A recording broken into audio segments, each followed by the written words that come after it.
Buenas tardes, iniciamos Alternativa Solidaria. Como toda la semana, mi nombre es Beto Martínez, con Aldo Díaz tratamos de hacer el programa llevando toda la información. Hoy un programa distinto, un programa especial en la sede de la Néstor Kirchner de Lanús que encabeza el Peto Fernández. Tenemos una charla con la mujer de Julio De Vido que nos cuenta su posición y lo que le dice Julio desde la cárcel, un preso político, un preso por haber sido funcionario, ministro, uno de los ministros más importantes de la gestión de Néstor y de Cristina Kirchner. Bueno, Peto, ¿cómo fue el acto o lo que hicieron hoy, la charla esta que se llevó adelante? Y muchísimas gracias por abrirnos el lugar para que podamos grabar hoy el programa desde acá y hacer las notas desde acá. En primer lugar, los agradecidos somos nosotros, que como siempre son los que le dan voz a los que no tenemos voz, así que estamos más que agradecidos. Y bueno, aprovechamos una actividad que teníamos ya previamente pactada con Pimpi Colombo, con la secretaria general del Sindicato de Amas de Casa, sobre el rol de la mujer peronista en la actualidad, y qué más actual que el momento que está viviendo, en este caso, Lali Miniceli, que está sufriendo el peor de los momentos que puede pasar un ser humano, que es la pérdida de la libertad, y en este caso sin pruebas, sin nada que lo justifique, solamente como un modo de venganza de la oligarquía sobre los movimientos nacionales y populares, y lo que nosotros consideramos que es un disciplinamiento a cualquiera que quiera levantar la cabeza, jugando con la libertad y con lo que eso repercute en cada familia, ¿no? Aldo, ¿qué tal? No te saludé antes, buenas tardes, ¿cómo andás? Bien, no, bien. Siempre nos saludamos. Contento acá entre la gente de la Unidad Básica del Peto, la verdad muy concurrido, y felicitaciones por el evento. Lograste lo que se pide a nivel nacional, ¿no? Lo lograste, si se quiere, a nivel local, es que estén sentados en la primera fila de Petri, Díaz Pérez, presidente del PJ, el concejal de los transversales, que de alguna manera conduce otra de las líneas kirchneristas de Lanús, y también estaba Crovela, que fue quien sacó la segunda minoría en la interna del PJ. Sí, también no nos olvidemos que estaba Mariano García, que es concejal por el otro bloque de Unidad Ciudadana, ¿no? Yo estoy conforme con eso y reitero lo que venimos diciendo en cada vez que tenemos la posibilidad. Queremos comprobar que el tema de la unidad no es una cuestión discursiva y que realmente vamos en los hechos a tratar de lograrla. Con lo que cueste, no tenemos posibilidades de dudar sobre eso. Y si no, tenemos que bancarnos después sin llorar las derrotas. Si, según Einstein, la locura era repetir los mismos hechos con los mismos elementos y esperar un resultado distinto, nosotros no tenemos otra alternativa que cambiar, que entender que no hay purezas, que no podemos pretender señalar a ningún compañero con el dedo y que es momento de conseguir la unidad y sacar a los oligarcas del lugar donde nunca tuvieron que estar, que es el gobierno elegido por el pueblo.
Bueno, estamos con Julián Ojeda, dirigente peronista, hoy acá en el acto que hace el Peto Fernández. ¿Cómo anda, Julián? ¿Bien? Bien, todo bien. Reagrupándonos. Bueno, hace rato que no te tenemos en el programa. ¿Qué análisis haces de los últimos tiempos, de la actualidad, de lo que está pasando? Bueno, mira, estamos viendo todos los días, un avasallamiento hacia los deberes y los derechos que teníamos los argentinos. Hace un ratito me acabo de enterar del cierre de 100 sucursales de un saque de Musimundo, que es una cadena que depende del grupo Garbarino. Digo, a eso se suma el veto a una ley tratada por el Congreso, que defendía el bolsillo de los trabajadores. Yo ¿Ves? lo veo, la verdad que no me levanto todos los días con una nueva mala noticia. ¿Ves que el peronismo se está reagrupando realmente o ves que el peronismo sigue haciendo cuestiones por separado, distintos grupos, solamente buscando cuestiones personales, intereses personales? ¿O realmente crees que se está reagrupando para generar una oposición en serio en contra de este gobierno? Y mira, lamentablemente por un lado veo lo mismo que vengo diciendo hace 2 años, que no hay una actitud de humildad de nadie, y veo que siguen habiendo muchos candidatos. Demasiados candidatos para un solo proyecto. Y no es natural, digamos, en año preelectoral a lo mejor siempre estamos acostumbrados que surgen, sobre todo gobernadores de la provincia de Buenos Aires. Los que somos de la provincia de Buenos Aires vemos que en el año preelectoral siempre aparecen por lo menos 10 que plantean su candidatura. A lo mejor tiene que ver con eso y termina ordenándose en el año electoral de alguna forma, no sé si una paz o cómo. Mirá, para algunos falta mucho, para otros falta poco. Las necesidades de la gente te dice que falta poco, que acá tiene que haber realmente una línea conductora y que nos pongamos todos de acuerdo, que todos bajen las pretensiones y que sean realistas, un baño de humildad. Hace una semana tuve una reunión con algunos compañeros y gente y me preguntaron cuál era mi pretensión. Mi pretensión es acompañar. De ninguna manera puedo pretender tener el egocentrismo de decir que yo quiero ser candidato, de ninguna manera. Y pienso que esa es la actitud que tienen que tener muchos, aún los que participan en la lista de hace 2 años. ¿Y vos esto lo estás, el planteo que haces, estás pensando en Lanús o a nivel nacional, provincial? No, lo pienso a nivel nacional, provincial y distrital. Vos conocés la cuestión de las universidades, el tema de educación.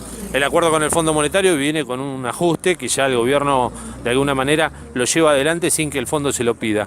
En las universidades, ¿el ajuste ya se siente? ¿Hubo una reducción de presupuesto universitario desde Nación? El presupuesto que se votó el año pasado lo están cumpliendo, pero ya de por sí era insuficiente. Lo que nosotros tenemos una preocupación por partida doble. Una es que hay una gran deserción de alumnos porque vuelve a pasar lo mismo que pasaba en los 90, no sé si te acordás, que elegían o estudiar o trabajar. Claro. Y luego estamos preocupados porque existe una partida extra presupuestaria que se genera en octubre, noviembre, que se da de un coeficiente que arrastra la inflación, la paritaria, qué sé yo. Se comenta que eso va a estar muy, muy complicado obtenerlo, con lo cual van a haber muchas universidades deficitarias. Y con respecto a las medidas que tienen que tomar a las universidades, yo tuve reunión esta semana en Pisurno y las propias autoridades del Ministerio de Educación creen y confirman que son irrealizables, son inviables las medidas que quieren tomar para el sistema educativo. Y hay muchos ministros que están decididos a no pagar ese costo político. Se nota una interna dentro del propio Cambiemos, ¿no? Dentro del propio gobierno, con gente que no está muy de acuerdo con llevar adelante la medida. Va a llevar el título del ministro del Ajuste. No hay mucha gente. Tienen 2 o 3 ministros ahí que son muy buenos. Uno es el de Educación, que yo lo respeto mucho, Alejandro Finocchiaro. Y no sé si él está muy conforme con ser el ministro del Ajuste. Ahora se viene la CRES, que es la discusión de la nueva reforma universitaria en Córdoba, y va a ser multitudinaria. Hay que prestarle mucha atención a eso la semana que viene. Julián, lo que le quieras decir a la gente que te está viendo desde el otro lado de la cámara. Nada, vamos a seguir trabajando, discutiendo hasta el último momento, tratando de bajar los decibeles a los compañeros para que seamos más militantes que dirigentes. Tenemos que ponernos el overol de militante y sacarnos la chaqueta de dirigente. Muchísimas gracias, Julián. Julián Ojeda, dirigente peronista de Lanús y miembro de la Universidad de Avellaneda. Por eso le preguntamos la situación que viven las universidades ante este ajuste que lleva adelante el gobierno. No por orden del Fondo Monetario Internacional, sino por decisión propia.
Volvemos con la Alternativa Solidaria y estamos con Pipi Colombo, que ha venido a Lanús. ¿Qué tal? Buenas tardes.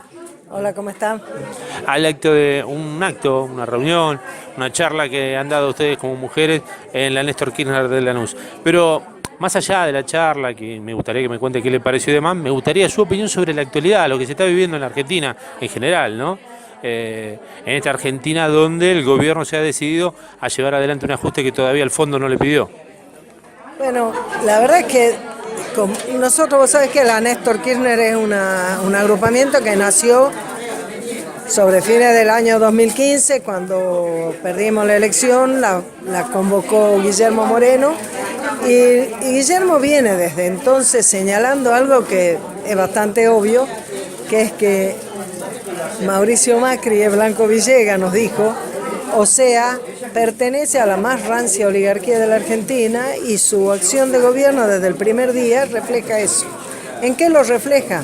Vos pensás que la primera medida que toma cuando asume el gobierno es devaluar el dólar y quitar las retenciones a las exportaciones, con lo cual el precio de los alimentos se fue a las nubes. Para vos, que sos un asalariado, o que tenés una changa, o que tenés un empleo, un laburo, un ingreso, significa que una parte cada vez más grande de tu ingreso se lo lleva a las necesidades más básicas y por lo tanto lo que te queda lo vas repartiendo más o menos, pero entonces repones menos de ropa, salís menos, compras menos de libros y demás. Y después de eso, pero te quiero decir, como primera medida, ya ahí tenés un golpe a los hogares populares brutal. Y después de eso todavía, con el tupé de hablarte con el cuento de que pagábamos poco y todo eso, ocultan la realidad de que cuando vos tenés un proyecto de país que necesitas que se desarrolle y que haya trabajo, necesitas asegurar que el alimento sea accesible a la familia trabajadora y que la energía sea accesible para la producción y también para el confort de la familia. Por lo tanto, los precios del alimento y de la energía en un gobierno peronista tienen que ser acorde al proyecto de desarrollo del país, al revés que lo que es un gobierno oligarca.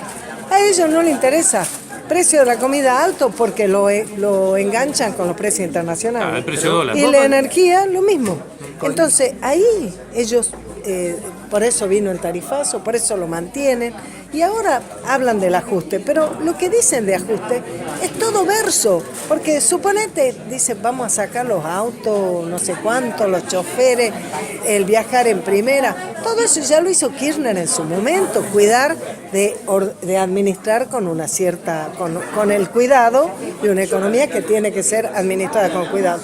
Pero son mentiras, lo poco que ahorre de eso no va a alcanzar para la sangría que implica las altísimas tasas de interés, el tema de la una devaluación que se hace incontrolable, una inflación que crece de una manera desmedida. Han pasado diciendo el año pasado que querían llegar a fin de este año con una inflación del 10%. No terminaron los senadores de aprobar la ley de presupuestos, dijeron, no, tenemos que hacer un recálculo. Y pasaron al 10.5, no, pasaron al 15. 50%. Pero hoy por hoy, lo que vos estás viendo es que vamos a llegar casi al 30, alrededor del 30, tal vez más, quién sabe. Pero lo cierto es que se les fue todo de las manos. ¿Y por qué se les fue de las manos? Porque ellos quieren agarrársela toda. La oligarquía quiere mantener un poder intacto, pero quiere algo que es imposible, que es que lo vuelva a votar el pueblo. Y son dos cosas incompatibles.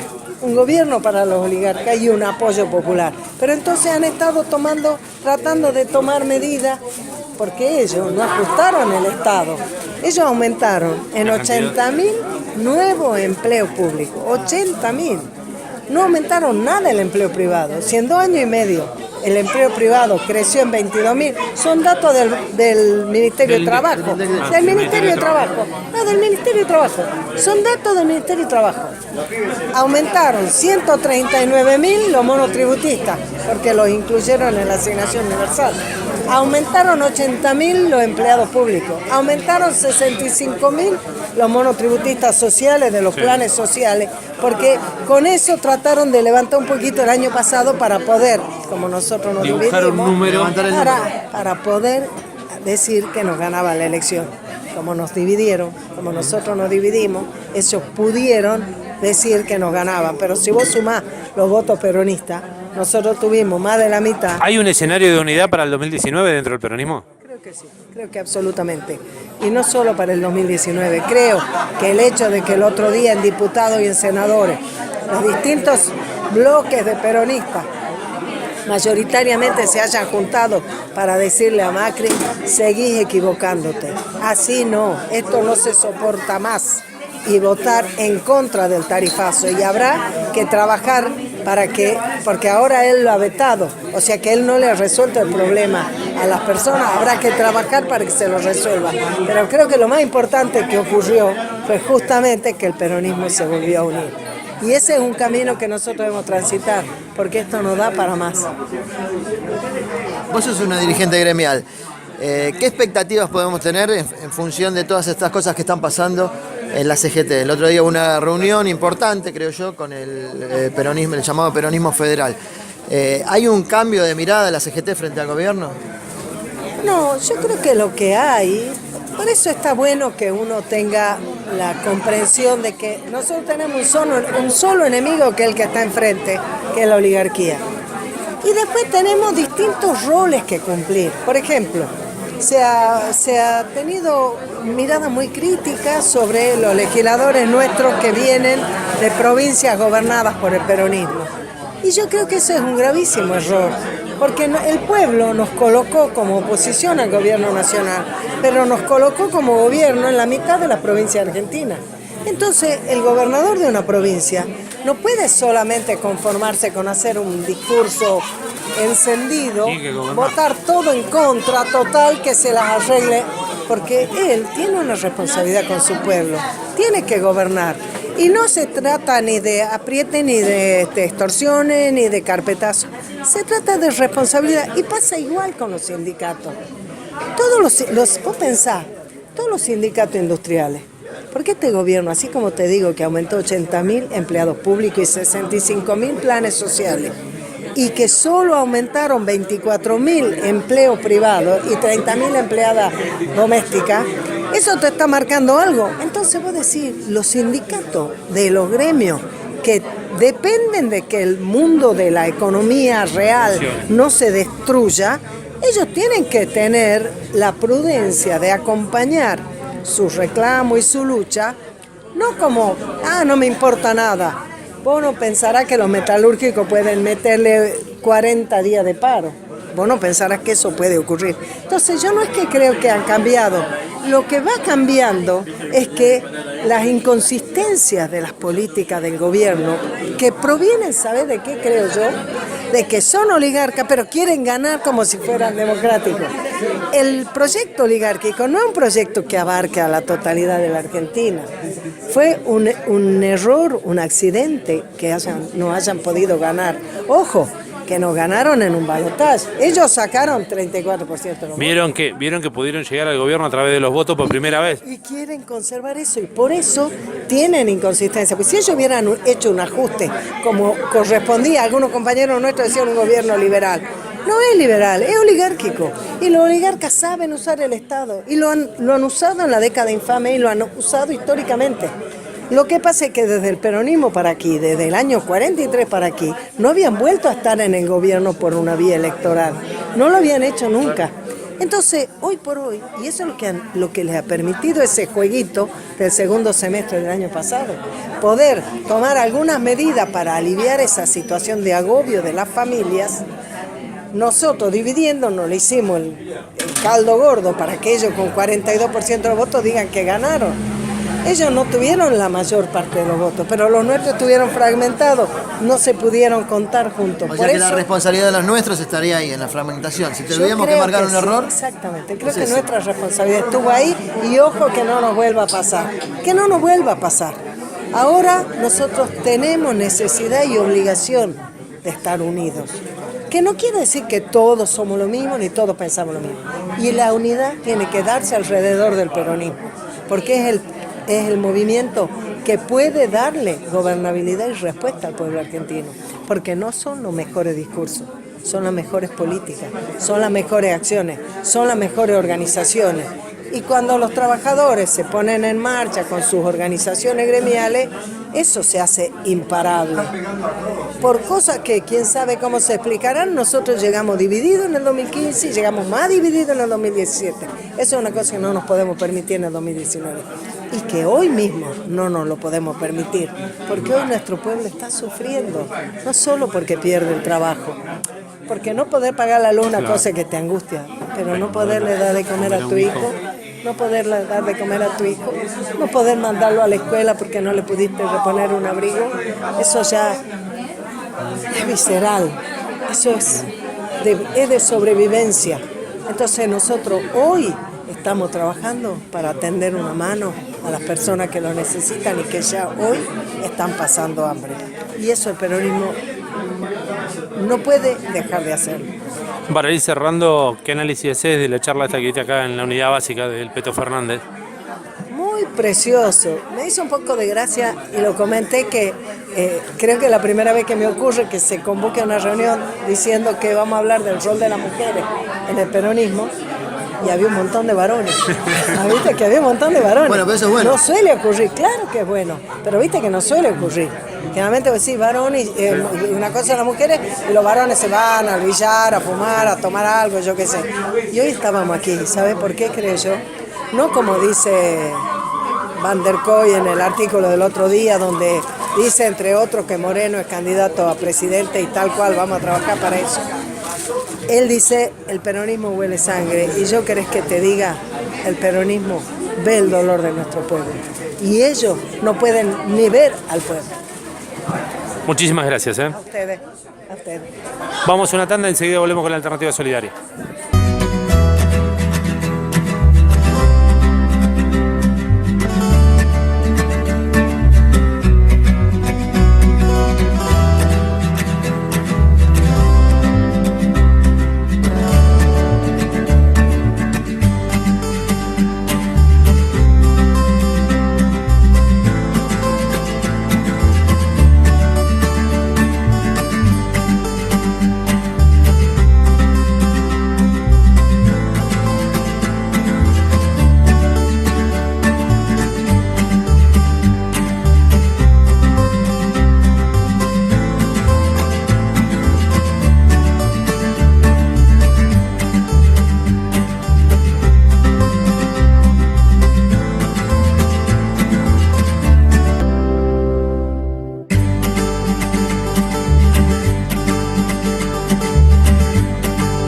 Estamos con la Alternativa Solidaria y ahora estamos con Alexandra Minichelli, es la mujer de Devido. ¿Qué tal? Buenas tardes. ¿Qué tal? Buenas tardes, ¿cómo les va? Arranquemos con eso. Para quien no te conoce, sos la mujer de Julio Devido, que está detenido, como se dice, por peronista, ¿no? Es un preso político de este gobierno.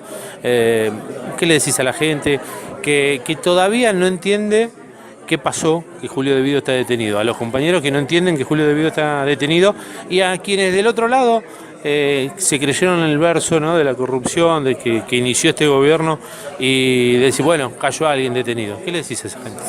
Y mira, fundamentalmente les digo que primero es muy doloroso tener a un familiar detenido, tener a mi marido detenido, tenerlo preso y tenerlo ilegítimamente detenido, porque la verdad que en este país rige el principio de inocencia. Entonces, hasta que no se pruebe que alguien es culpable de algo y sea condenado, no tiene por qué sufrir la cárcel, que es realmente una sanción, es pagar las consecuencias de algún delito.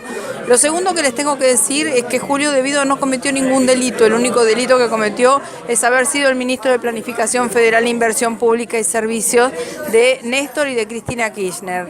Julio se metió en la política siendo muy joven, trabajó en política muchísimo, hizo política en Santa Cruz con Néstor durante los 3 periodos de gobierno y fue su mano derecha en Nación haciendo todo lo que había que hacer para devolverle la dignidad a la gente. O sea, la verdad que Julio lo que ha hecho fue planificar para mejorarle las condiciones de vida a todos. Y esto es lo que yo estoy viendo hoy en todas las causas. ¿Por qué está Devido preso? Porque fue el ministro de Planificación de Néstor y de Cristina Kirchner. No hay absolutamente ningún hecho, ninguna causa, ninguna acción de Julio que amerite que esté detenido irregularmente, ni que esté en ninguna causa. Esto es lo más terrible, porque cuando a alguien le dicen, yo te imputo por un delito, el delito lo cometiste tal día, a tal hora, en estas circunstancias, y se trata de tal cosa. Bueno, en el caso de Julio, no. Se han hecho un montón de causas, todas iniciadas por funcionarios políticos de Macri, que fueron los que prepararon este camino de la corrupción K, ¿no? Te quería hacer una pregunta con respecto a esto, ¿no? De las causas que se armaron. Es verdad que ciertos peritos, que digamos de donde se basó el pedido de prisión para Julio, hoy en día están procesados por haber hecho una copia trucha, ¿no? del peritaje. Sí, en realidad las dos causas por las que se pidió el desafuero y la detención de Julio son una causa que se llamaba GNL, que tenía que ver con la compra de gas natural licuado, y otra causa por ICRT, que no es la causa por la construcción de la usina termoeléctrica, sino que es la causa por la firma de los convenios con la Universidad Tecnológica Nacional. Ustedes saben que cuando asumió Néstor Kirchner el gobierno, lo que dijo fue: nosotros no vamos a recurrir a consultoras privadas para que hagan asistencia técnica, sino que las universidades nacionales son las que nos van a asistir. Bueno, en ese marco, en el año 2004 y en el año 2008 se recrean convenios marcos con todas las universidades. Una de ellas es la Universidad Tecnológica Nacional, que asistió a la empresa ICRT de Río Turbio para todo lo que tenía que ver con la asistencia técnica y la puesta en valor de la usina térmica. Bueno, Julio firmó el convenio marco, que no tiene contenido económico, era solo la vinculación con la universidad. Pero ¿qué pasa? Julio era el ministro de Planificación Federal e Inversión Pública y Servicios. Y ellos están pensando que ha habido desde la fundación de la UTN desvío de fondos.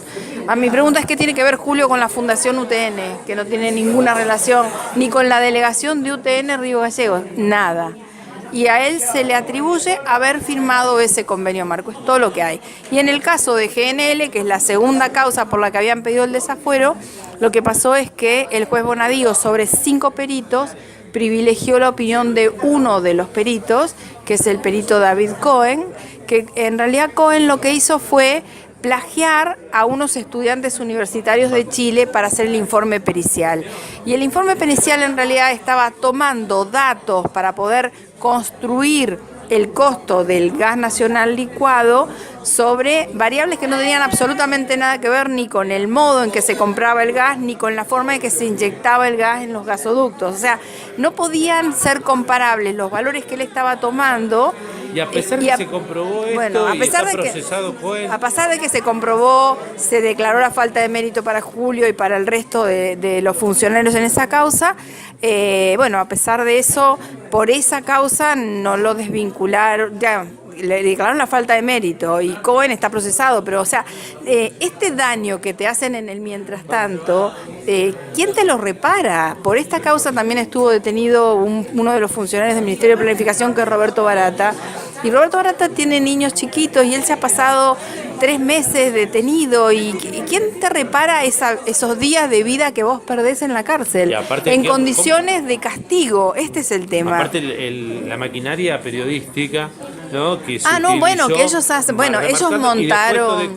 Lo que pasa también, que lo que yo digo siempre, ¿no? Julio le ha hecho mucho daño a Mañeto, de Clarín, del grupo Clarín, y mucho daño a Macri, con 2 medidas que yo las conté hoy acá y traté de más o menos explicárselas a los compañeros, y tenían que ver, una, con que Julio les quitó la licencia de Fibertel, de internet, al grupo Clarín, y el grupo Clarín no te lo perdona así nomás.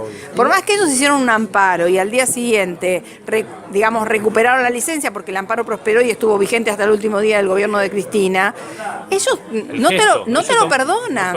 Y tampoco le perdonan a Julio, el grupo Macri, que en el 2004 les haya quitado la concesión del Correo Argentino.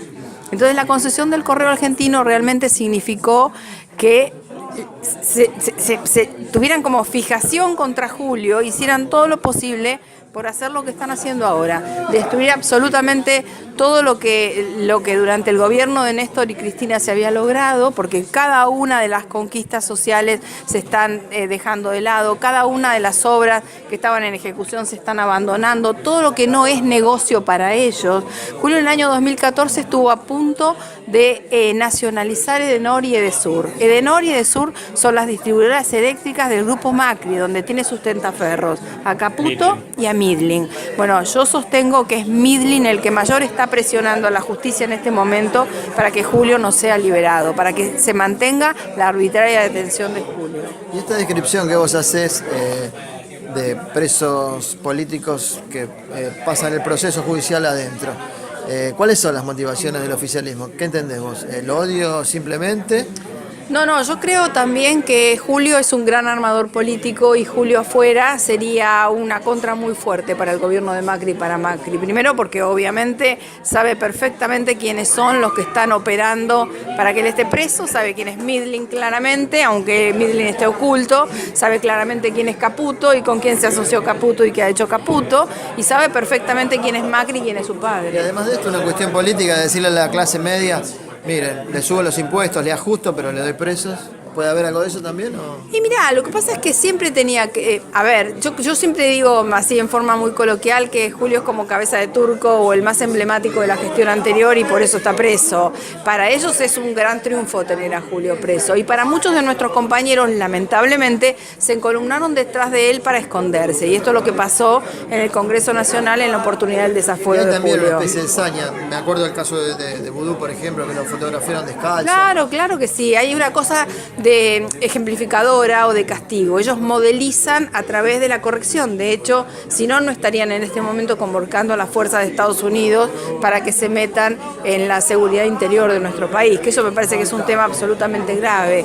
Ellos siempre tienen este criterio disciplinador. El que no piensa como uno y piensa distinto tiene que ser castigado, tiene que sufrir escarnio, tiene que ser vejado de alguna manera. Y yo creo que esto también lo están haciendo. Te iba a preguntar, recién lo tocaste el tema, cuando fue la sesión, la famosa sesión donde le sacan los fueros, ¿qué te dijo Julio, si lo podés contar, o qué opinión tenés vos de los compañeros que no bajaron al recinto? Mira, lo que pasó, no sé si ustedes se acuerdan, pero en julio del año 2017 ya se había montado la mise en scène a partir de el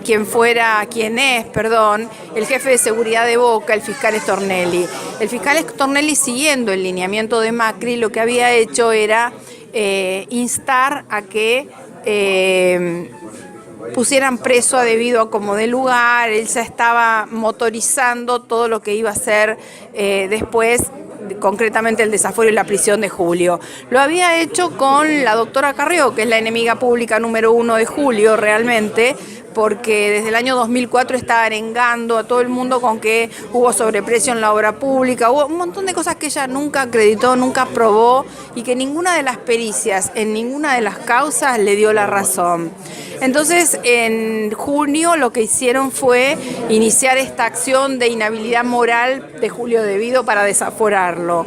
Bueno, no tuvieron predicamento porque obviamente no tuvieron las manos suficientes para hacerlo. No contento con eso, y como vio que en esta causa de ICRT el juez no encontraba mérito para procesar a Julio Devido, se fue a la Cámara, el fiscal Stornelli, a decirles: hay que meter preso a Julio. Julio no había sido indagado, no se le había dicho absolutamente por qué se lo iba a citar en esa causa, no sabía de qué se trataba. Lo cierto es que la Cámara, siguiendo el lineamiento político de Macri y del fiscal Stornelli, decidieron por sobre el juez que el juez tenía que procesar y meter preso a Julio. Así fue como el juez pidió el desafuero de Julio. O sea, algo todo muy armado, todo muy orquestado, y si no iban por este lado, iban por otro. O sea, el camino crítico de cómo construir la relación entre la prensa, la justicia y el Poder Ejecutivo es absolutamente claro y absolutamente gráfico. Ustedes recordarán que cuando fracasa la inhabilidad moral de Julio Devido, lo que hacen el presidente Macri y el ministro de Justicia en corifeo es pedir urgente que tenía que estar en prisión Julio Devido, que para ellos era el emblema de la corrupción K. Era el tipo que manejaba presupuesto importante, la obra pública de todo el país, y en realidad obra pública descentralizada en todo el país, porque convengamos también que Julio no adjudicaba la obra pública ni en los municipios ni en las provincias, eran los gobernadores. Lo que hacía era transferirle el dinero a ellos para que ejecuten, cada uno en su jurisdicción ejecuta con las empresas que construyen y hacen obra en su jurisdicción. O sea, nunca el Estado Nacional adjudicó una obra, lo que hizo fue conveniar con Nación o con las provincias o con los municipios para que se ejecutara la obra pública. Bueno, en el medio siempre hay un montón de cosas y entre ellas lo que comenté acá vinculado a Sueños Compartidos y a programas que son de otros ministerios, pero bueno, como en alguna terminal tenía relación con ejecución de obra y estaba Julio De Vido, bueno, como era el ministro del área, vaya Julio De Vido en una posición como de garante exacerbado de todo lo que podía estar bien, mal o regular. Pero lo cierto es que la obra pública en el país está ejecutada al 100% porque en su momento, y me acuerdo en el caso de Sueños Compartidos concretamente, el juez Martínez de Giorgi, que llevó la causa adelante y declaró la falta de mérito de Julio, lo que hizo fue citar a empresarios, a intendentes y a gobernadores, y cada uno de ellos venía además con todas las fotos de toda la obra ejecutada y con las fotos de las entregas de las llaves de las viviendas de esos planes especiales, ¿no? Tanto el plan Misión Sueños Compartidos como el plan Techo Digno eran obras que habían sido ejecutadas al 100%, o sea, todo el discurso de ellos de no hacían obra y se quedaban con la plata y se robaban todo, era una gran mentira construida y armada y contada y difundida mediáticamente de una forma como tan convincente que quizás vos en tu casa le preguntabas a uno y decías, mira, yo no sé, capaz que algo se afanaron. Hacía dudar a la gente. Y yo creo que lo que pasó también es que muchos, como dijo el Cuervo Larroque en el discurso de la primera sesión del tema tarifario, muchos se tragaron la curva, muchos de los legisladores se tragaron la curva. Y si hubiesen bajado los legisladores al recinto, al menos hubiesen podido, con mucho criterio, cuestionar la forma en que se estaba desaforando a Julio De Vido. Porque nosotros hicimos una presentación judicial vinculada a la nulidad del desafuero de Julio y es realmente nula, porque vos ves todo el debate parlamentario y aún los legisladores del oficialismo que puteaban diciendo ahora estamos el corrupto de De Vido, el chorro de De Vido y toda la catarsis que han hecho cada uno de ellos, todos dudaban de que se estuviese aplicando la ley de desafuero. Todos, absolutamente el 100% de los legisladores del oficialismo. La ley de desafueros te exige no que tomes el pedido de desafuero del juez y hagas el desafuero al legislador, sino que hagas la evaluación de mérito, la evaluación de si efectivamente hay motivación y causa suficiente para producir el desafuero de un legislador votado por la voluntad popular.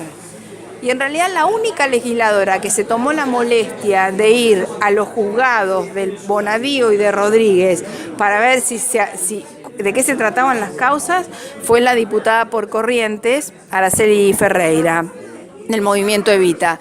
Con el juez Bonadío no tuvo chance de nada porque ni la recibió y el juez Rodríguez le explicó un poco de la causa y ella dijo, bueno, acá en esta causa no hay mérito para hacer un desafuero, ni siquiera lo ha indagado.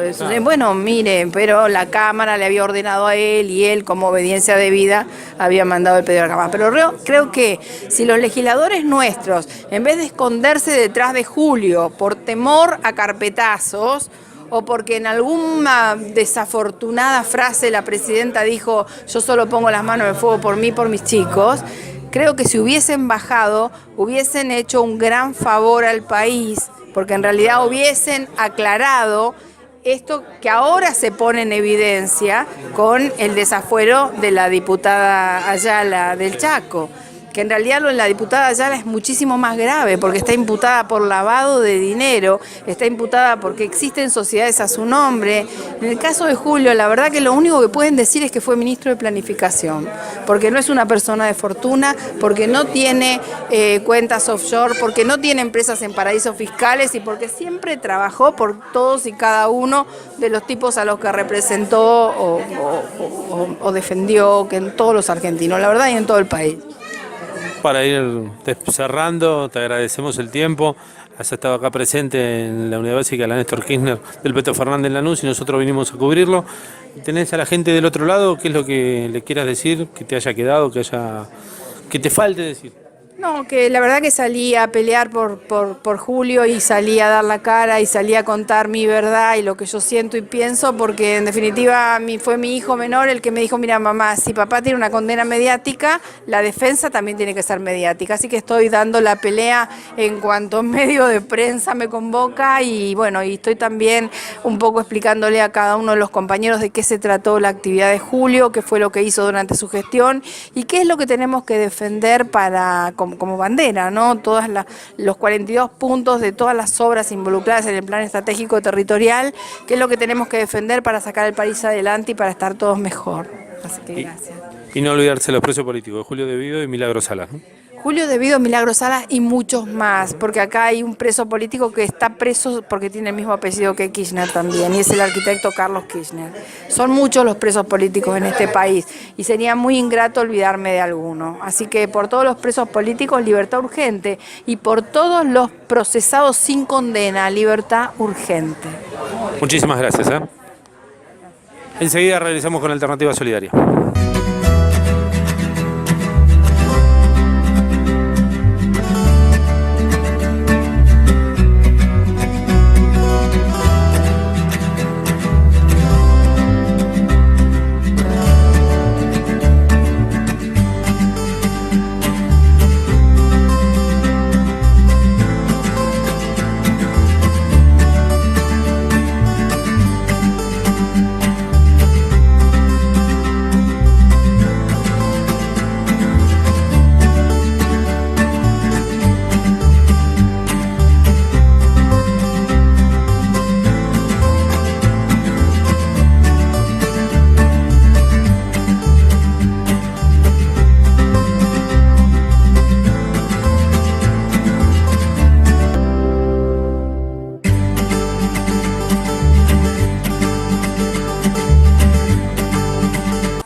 Mientras hablabas, hacías referencia a la intervención del PJ, digo bien.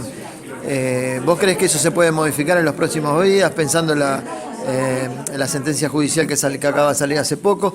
Y de ser así, ¿cambia la perspectiva de unidad del PJ a la que vos te referís, con el PJ en manos de los peronistas?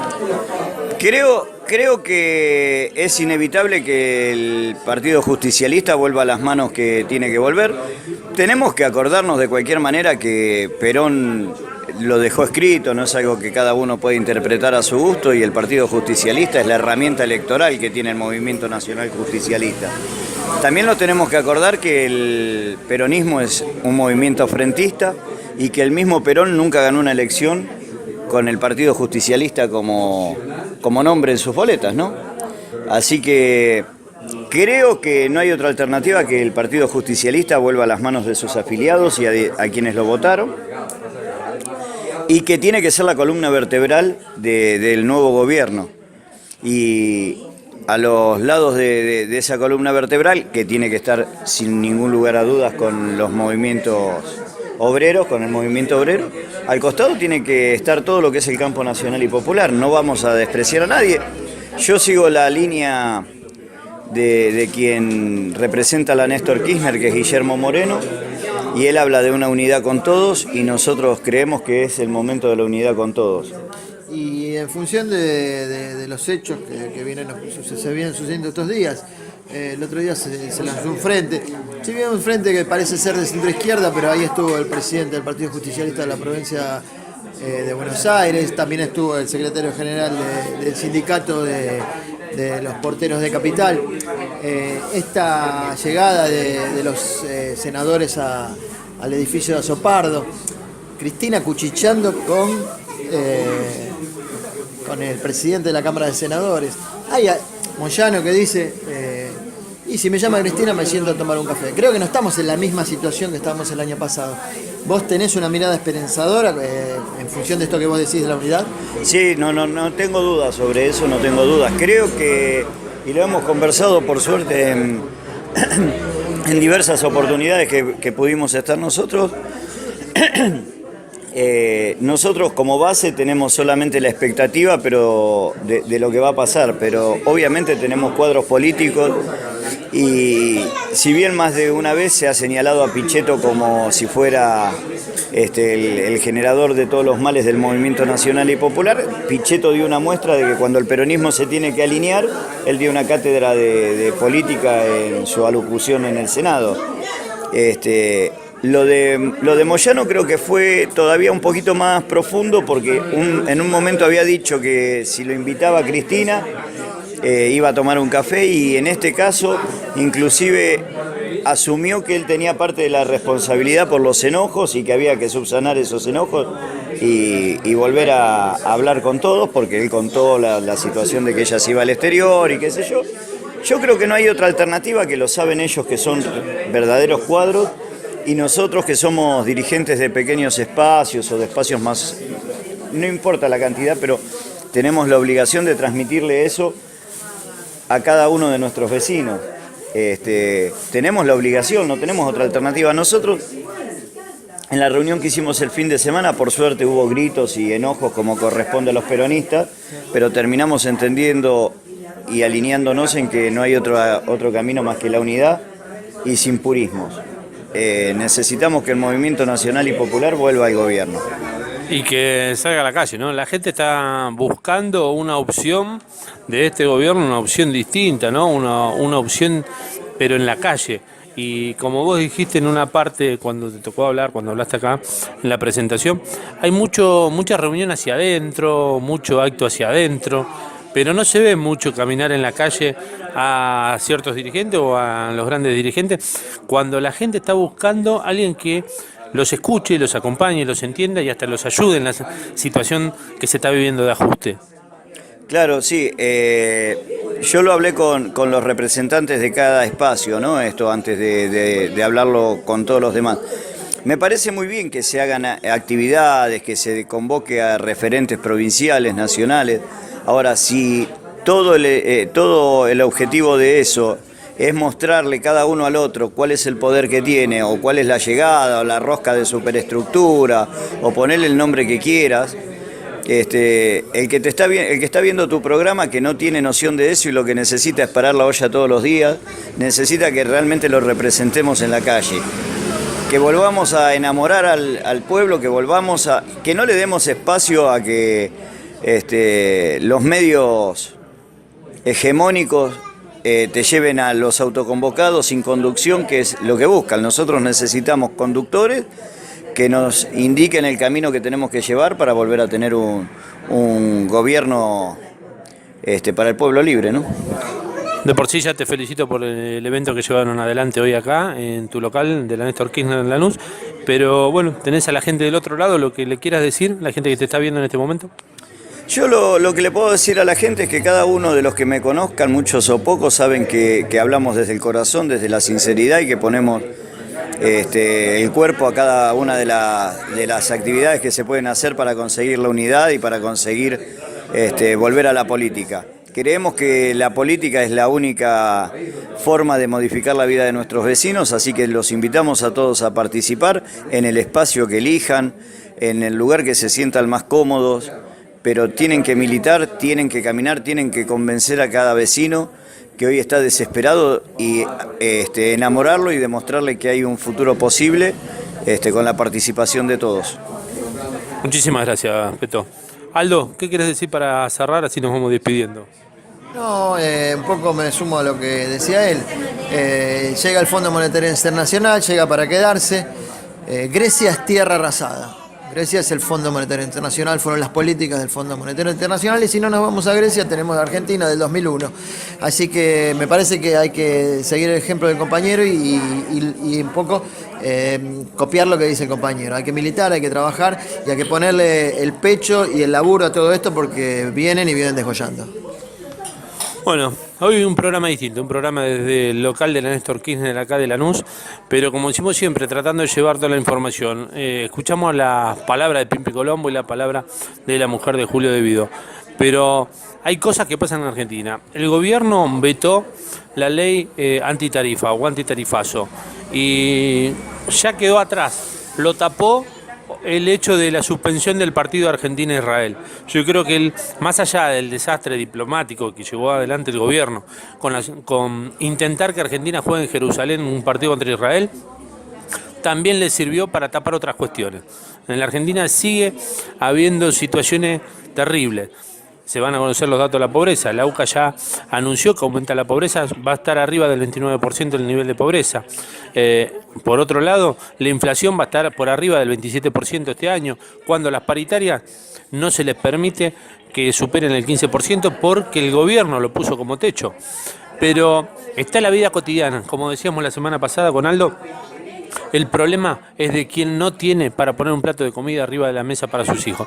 Ese no puede esperar el 2019, ese no puede esperar que la conducción de la CGT se decida poner una fecha de un paro nacional y la va corriendo continuamente. Ese no puede esperar que haya 20 o 30 reuniones, puertas adentro, como decía el Peto recién, para mostrar a quién trae uno, a quién trae el otro, cuánta gente junta uno, cuánta gente junta al otro, cuando la gente lo que está buscando es alguien que los escuche, alguien que le dé una opción, alguien que los ayude. La gente la está pasando mal, hay hambre.